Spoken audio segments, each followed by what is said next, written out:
This morning, the radar is pretty quiet for southwest Florida. We put it into motion, and you can already see the wind field around subtropical storm Nicole out of the northeast. You have area high pressure to the north, and you've got the storm in the Atlantic. You put on that squeeze, and we're going to see the winds pick up today, and that might kick up a couple of stray showers. You see a few of those, very small, between Okeechobee and Palmdale. Our rain chance 10, maybe 20% in the next 2 days before we start to feel the impacts of Nicole. As far as our temperatures, we're on the warm side. We were in the low 70s to upper 60s. Our average is 63, and you can see that wind 10 in Punta Gorda, 8 down in Naples and Marco Island. Your forecast calls for a high of 88 today, dry. Your sunset time coming up there at 5:41, and that reading of 88 is actually closer to our record of 91 than it is our average there of 83.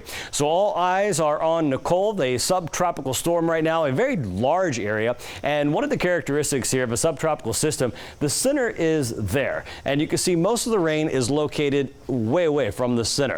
All the heavy rain right now is located there south of Bermuda, stretching down towards the northern part of the Lesser Antilles. But over the next couple of days, it is forecast to start to take on a little more tropical characteristics, but the impacts are going to be very large with the clouds and the wind and the rain with this system as it moves on off towards the west. You see the forecast track calls for this to be a strong tropical storm, if not a Category 1 hurricane, just off the east coast here.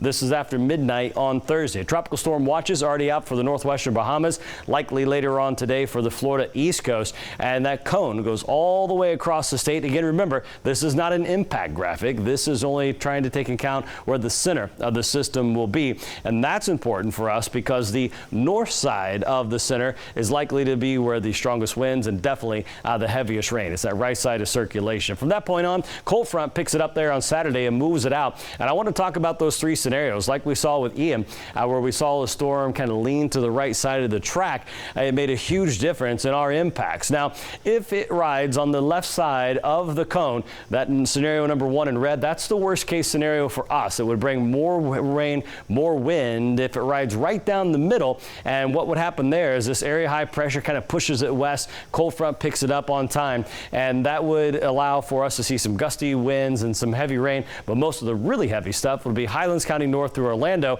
And then if this area high pressure weakens and that cold front speeds up and it knocks it away a little earlier, that's the best case scenario for everyone in the state. Now, as far as the computer models, boy, they're pretty much in agreement here all the way through Wednesday evening. Not much of a difference at all there between the GFS and Euro. The GFS is a little stronger with a Category 1. The GFS still a little broader, the Euro a little broader system as it moves across. So what do we do? Well, you got to really take some time in the next day or two to look around your house. Do you have debris that can be secured?